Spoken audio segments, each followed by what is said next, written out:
down. Thanks. No problem. I am Iceman. I am an Omega level mutant.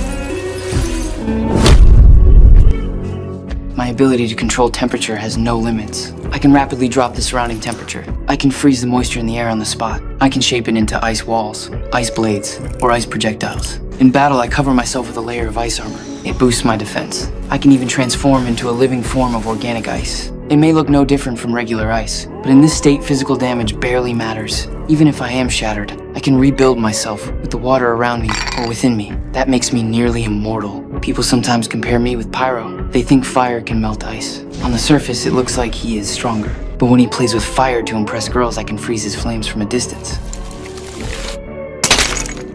John. Sorry. There were times I wanted to beat him up for being such a reckless fool. I held back, not because I was weak or afraid. Later, Pyro betrayed us. He chose to follow Magneto, and eventually I had to face him. He flicked the flame from his sleeve, then hurled it straight at me. I rushed to counter with ice. Slowly, I began to lose ground. Pyro laughed at me with arrogance.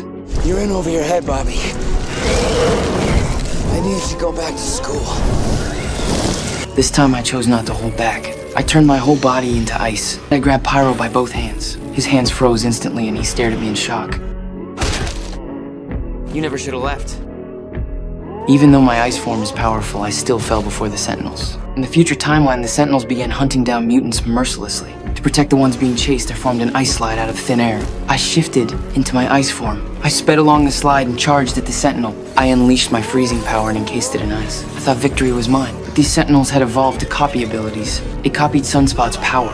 My ice shattered in an instant. It grabbed my neck, then snapped it even in my ice form. Fortunately, Shadowcat worked with Bishop to send us back in time. That was how I returned. But later, when I stood at the gates to defend Wolverine's mission to change the past, I fought alone. The Sentinels swarmed me. In the end, their beams tore me apart. You might ask why I could not simply rebuild myself from nearby water molecules. After all, my ice form is supposed to be unkillable. That is true. But back then, I was still too young. The Sentinels did not use ordinary weapons. They could evaporate my water molecules in an instant. That meant my body was reduced to nothing but vapor. And with no water left around me, I had no way to come back. Luckily, Wolverine succeeded in resetting the timeline, and I lived once more.